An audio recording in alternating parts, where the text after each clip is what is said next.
Alright, hey guys, Frozen X is here, back again. So this is going to be, I don't know if this is going to go up before or after the Dark Zone rant video, but either way, here goes nothing. This is going to be me talking about what my general issues were with the Division, not specifically the Dark Zone, because I had enough issues with the Dark Zone to warrant its own video, which, I don't know, that's not a great sign, but I'm going to start this video like I started the other video. I'm not, putting in the things that I thought were good about the game. I'm leaving out the pros. The fact of the matter is, Ubisoft made a good enough game that I'm still playing it and I'm going to keep playing it. I don't need to tell you that it's a good game. Me playing it and making all these videos for it should be an indication enough that I think it's a good game. I'm covering the issues I have with the game because I think it'd be a good idea to get these ideas out there, and maybe if you guys agree with them, Ubisoft might notice, they might do something about it, or if, maybe a bigger YouTuber sees this video, hears me talk about something, they might talk about it too and actually get something done, because let's face it, me and my 11 subscribers won't be getting any changes done in the real world. But all that aside, let's get into the biggest issue I had with the game. I am running the latest NVIDIA drivers on a GTX 970 on a computer that I just bought recently. Now, I have had issues with screen tearing and like polygons popping up on the screen in the Division. This is something that I can't really forgive. If there were like lag issues, I could almost understand that because it's a port to the PC, it's built on the console, but I will say Ubisoft did a fantastic job porting the game. I can run it at 58 frames on Ultra and nearly 100 on high, but it at least in that gap, you at least notice why there's a 50 frame gap. It makes sense because the game looks so much better on Ultra than it does high, and I gotta say, they did a great job on the port to the PC. What they didn't do a great job on is the screen tearing or where the polygons pop up on the screen. I'm gonna show an example now, but that's not something that's okay in any AAA game. The only other game I've ever had an issue with that in was Daisy. And if you've and well, Daisy Overpoch to be specific. And if you don't know what Daisy Overpoch is, it's a mod for an expansion pack for a military simulator that came out in 2009. And they fixed the polygon issue in about a week or two. This game has been out for I think a week and a half when I'm recording this video.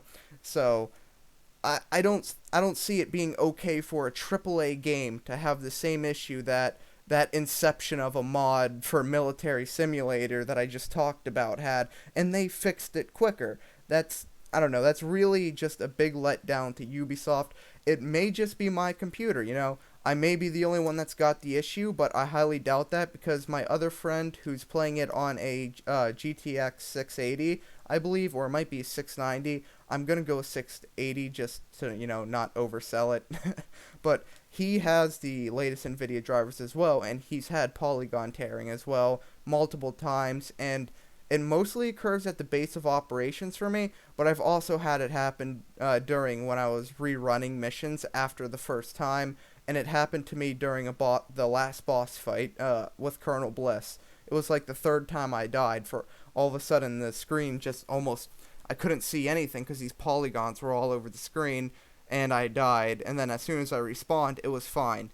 It's like it's an error in the game loading the scripts or the visual scripts, but if you die, it resets the error. So I don't know if you have the same issue, just kill yourself. That I'd not literally, figuratively in the game. Just throw a grenade at your feet. No one actually kill themselves, please. Uh, just kill yourself in the game, and then it should fix the issue, or at least it did for me. And if you don't have the latest NVIDIA drivers, absolutely get that, because, that would probably help out too. I didn't play the game with the pre-update, so I can't really speak to as, like, if this specific driver is the problem, if maybe older drivers work, but I don't know. I've talked about this for probably way too long now, so I'm going to move into the next issue, and that's with the voices cutting in and out in the story. I have a big enough issue with the story being presented in a very, very strange manner. It's just I don't understand how they thought the way they did the story would really work. Because you do the mission, you get the cutscene, and then it explains the story, and by the time you get to the next mission, you've done so many side missions, you forgot the story. in games like World of Warcraft, where they just breeze over the story because no one really gives a shit, they have good enough gameplay mechanics, no one cares about the story in the first place, that's fine. I don't have a problem with games like that doing that. Even RuneScape, I couldn't tell you a damn thing about RuneScape or Destiny. I don't know any of the story, but they have good enough gameplay mechanics that I look over the story and say, these are good games. Not so much Destiny as World of Warcraft and RuneScape, but, you know, both World of Warcraft and RuneScape have stories that are pretty much not present. I mean, people have gotten really in depth with the story, but the gameplay mechanics make it okay, and I can't say the same about that in The Division. The gameplay mechanics are mediocre at best, and I would say that if you want to keep people interested in your game, you should make a story that they can actually follow and listen to. They went for like a linear approach to the story in one of the least linear games I've ever played. I don't know what they were thinking about presenting the story like that, but they really should have just done something. Like, even Destiny, they just put all the lore and story on the website because they knew they weren't going to be able to cover it all in the game. At least it was there. And, they just completely decided that, okay, virus in New York, it spread through money, and my name's Jessica Kendall, and Captain Benitez, and Paul Rhodes, and we're all characters that have pretty much no personality except for the paranoid guy. And that's it. That's really all there is to the story. I can't I can't explain much else. I don't know if I'm just an idiot for not being able to follow it, but I'm sure a lot of people don't know the story, and if the majority or even a small amount of people can't follow the game's story, what is the point? And with that, I feel part of the problem was that your character doesn't talk at all. I mean, in games like World of Warcraft, it makes sense for your character not to speak, or Destiny, really, but even in RuneScape, you can talk to build, like, a conversation, a basic conversation. There's absolutely no speaking. Even the civilians you come up to on the street that need help, you scan them to find out they need water. Why couldn't they go, "Do you have any water?" And when you give it to them, you go, "Here you go," or "Have a nice day," or "Take care," or something like that. And if you don't give it to them, say something like, "I'm sorry, but I can't," or just something to make you feel more attached to your character. But I feel like I'm playing a just psychopathic mute who goes around murdering everyone who just has a different opinion than him. I mean, that's the other issue with the game. I feel that the cleaners and the Rikers not so much, but the cleaners and the LMB, you could almost, like, talk to them and try and get them to, figure out the solution. Like, the cleaners, like, okay, like, we're really close to a cure. How about you start only burning dead bodies, and if you come across an infected person, let us deal with them instead of just roasting them in the middle of the street.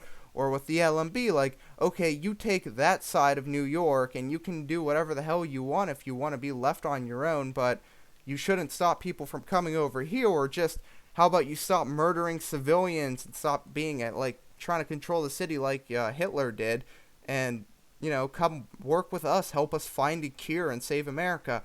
Because I feel like both these people were trying to stop the infection, not so much the Rikers. They can, they're just prisoners who are, should have been imprisoned, so that makes sense. Kill them. But both these people were just looking for a solution to the infection, and rather than teaming up with them to help find a solution and having more manpower to get rid of the Rikers or the gang members or anything like that, you just kill them.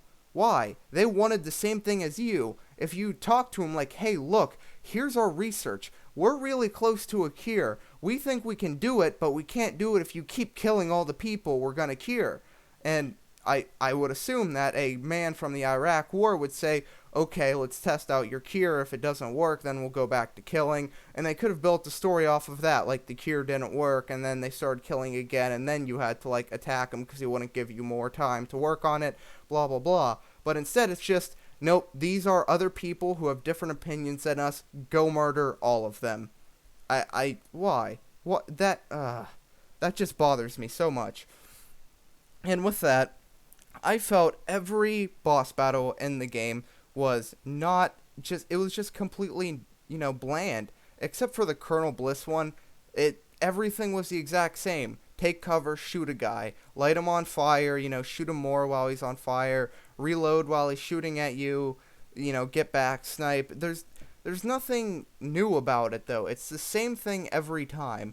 Why couldn't there have been, a boss battle where he's in like a full metal armor and you have to shoot the armor to knock the armor off and then you can shoot him to get his health down instead of just having that imaginary armor bar the whole time? Or why not make a guy that, I don't know, was in like a Humvee or some kind of armored vehicle and you had to like progressively shoot the Humvee or shoot out the tires or get explosives or anything like that? Or why couldn't there have just been like a like sniper on a bridge or something like that where you couldn't really get close to him because there were C4 on the ground and he was like throwing grenades at you and you would have to dodge the grenades? And these are terrible ideas because I'm very, I lack creativity. In my IST class, they asked me to create a name for the group. I called us Team 2 because that's about as creative as I can be. Someone could have made up a better boss battle, though. And if you look at any other, game, like World of Warcraft, there are several bosses where you have to watch for where the fire is going to pop, or, make sure he throws out a wave and there's a gap in the wave and you got to stand in the gap. And there was so much potential in this game to make unique boss battles, and the only thing they had was one boss battle at the end where you just hold F on a computer to get like a turret that helps you for a few seconds. And as much as I am glad they had at least one unique boss battle, that seemed kind of pointless. I mean, it was really, really pointless. You could have killed that boss without using the turrets at all. There was a resupply. You could have just kept running in and out. It just would have taken longer, and I don't know, I felt like they really underdid what you could have done for an enemy in a helicopter. Like, why couldn't we have had RPGs, or why couldn't we have done something like that and shot down the helicopter, then he gets out of the helicopter and has, like, uses the minigun from the helicopter side. And sure, all of this is unrealistic, but we're playing a game where it takes an entire mag to the head to kill an enemy, and sometimes even that won't do it. Realism went out the window when you booted this game up. So, as much as you want to say, like, oh, that's not realistic, or that's overly unrealistic, this entire game is completely unrealistic. There's no way you could have done an MMO realistically. It's just, because dying it like you do in Battlefield, which even that isn't realistic, it just wouldn't work. Now, I'm going to get to the big issue that I think everyone has with the game, and that is the end game content. As much as Ubisoft wants to boast about how they have so much endgame content, I say bullshit. No, you do not. You have enough content to maybe keep a player entertained for about a couple weeks. You get to level 60 in the Dark Zone, and then you've pretty much run out of things to do in the Dark Zone. You have daily missions, and then you use those Phoenix credits to buy better gear, and the entire endgame content is just getting better gear for what? There are no raids. I don't know what incursions are supposed to be, but as of right now, there is literally no reason to be trying to get the best gear in the game. Other than, wanting to go around the Dark Zone and curb stomp little noobs who just hit level 30, there's absolutely nothing to do with that great gear you got. Like, sure, challenge mode, you can do it easier, you won't die in a few shots, and you can probably run your daily missions in 2 seconds, but what is the point of that? Because eventually you are going to get good enough gear that you stop caring about getting better gear, and then what do? There's nothing left in the game. If there was raids or something, that would really keep a player entertained, because you can't just do a raid whenever you want like you can a mission. You would have to, organize 25 people or get into a group of 25 people, and this stuff usually only happens, on Friday nights and stuff like that when a lot of people get on, but this is a AAA game, and things like World of Warcraft, raids happen, every second. You could do any raid at pretty much any moment, so you could just, it would be real, I don't know how often they would go on, but realistically, it'd just be something to keep the player entertained a little bit longer, because you can't just walk into a raid by fast traveling to it and then resetting the mission. You gotta organize, you gotta get, medics, get people who are gonna be tanking, have a boss that actually will kill, support characters in one shot, make it so there are certain abilities, like shields, that will keep the boss focused on the shield for a set amount of time. That way you have to have 3 tanks balance who's taking the boss. Once one shield goes down, the next guy needs to, grab aggro. That way the other tank doesn't die. You need to have like revival or people who can revive the tanks if they mess up, or like when the DPSs go down from ads, things like that. But there's none of it. There's just daily missions where it's the same mission, just more difficult, and the Dark Zone, which is just AIs and random spots that becomes repetitive really quickly, and the occasional player-on-player battle, which right now is completely broken, and I talked about how the rogue system is just absolutely not worth it in my last video. You lose so much more than you gain. Why does anyone want to go into the Dark Zone and go rogue? Unless you're already high enough or max level and you have nothing else to do, and that's who the most of the rogues are, and they just curb stomp literally everyone. But all in all, my biggest fear about this game is if they'll be able to keep up with the expansions. Sure, incursions, I don't know what they are, but I hope they're great. They didn't really go into much detail about what incursions were, but hopefully they're good and something that'll keep us entertained. But games like Destiny, they have an expansion every 3 months. Granted, they try and rip you off by charging you like for the entire game over again, which that's when I stopped playing the game. But World of Warcraft has one every year, but it's a huge expansion. Like that, it's pretty much a new game they're releasing every year for World of Warcraft. They call it an expansion, but geez, that's the biggest expansion I've ever seen, and I don't know if Ubisoft is going to keep up with it. So far they've announced 2 expansion packs and 2 updates that are going to be free. The first update's going to be coming out in April, which I'm very excited for, and the next update's going to be coming out in, I believe it's May or June, right before the first expansion, which comes out in June. And I don't know the exact date for the expansion 2, but I'm sure it will be a couple months, it shouldn't be any more than 3 months behind the first expansion. Because if they're going to release content in small bundles, they have to keep doing it for the life of the game. They can't just make 4 or 5 expansions, stop, and then expect people to think, oh, Ubisoft is a great MMO developer. If they don't keep developing this game for 5 years or more, then no one's going to ever buy another MMO developed by Ubisoft. And maybe Ubisoft will never make another MMO. But if they keep making good content for the game and just don't take their player base for granted, they could make a lot of money off of charging $20 expansions every 3 or 4 months. And I'm sure they know that. But knowing Ubisoft, I have a feeling these first 2 expansions are going to be, probably the first one is going to be fantastic, the second one's going to be mediocre, the third one's probably going to be okay to mediocre too, and then after that it's just going to go in the shitter because the game's going to get put on the back burner to everything else that they do, like Assassin's Creed or Far Cry or something like that. And for the amount of hype they put behind this game, I really hope they take care of it well. I really hope they don't just decide, okay, after 3 or 4 expansions, we're done. And then that's going to leave all the players who hit max level thinking wow, I invested 200 hours into this game, and there's literally nothing left to do. Fuck Ubisoft, I'm never buying another MMO by them again, I'm going back to WoW. And I really don't want to see the game go down like that, but I'm worried that's how Ubisoft will treat the game, because let's face it, in the past, when games didn't really go their way, how did they treat them?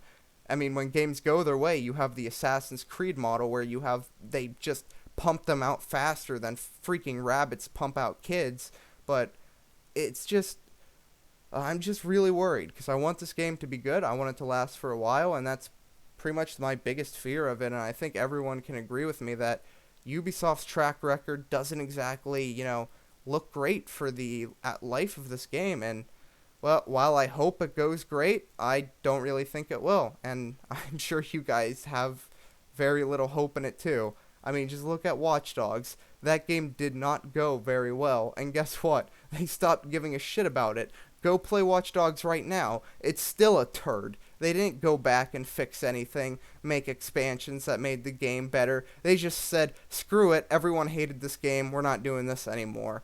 And that's not how you can treat it. If you make a shitty game that a bunch of people paid $60 for, fix it. Fix your customers, not fix your customers, but fix your game so your customers aren't mad at you anymore. If the game isn't perfect, at least you tried, and then you have your customers trust that you learned from your mistakes and you learned how to fix them. And that's just my 2 cents in it. I hope you guys liked the video. If there's anything you disagree with or you think I missed, please leave it in the comments. And like I said in the last video, or I don't know if that video came out yet, holy fucking shit, this YouTube channel is blowing up. And you may be thinking, blowing up? Not really. Like, to no standard am I blowing up on the scale of, like, any, like, even YouTuber with 1,000 subscribers, but I went from 30 to 40 views a day to almost 500 a day recently. Thank you guys so fucking much. I love all of you, and I hope you have an amazing weekend. Peace out, guys.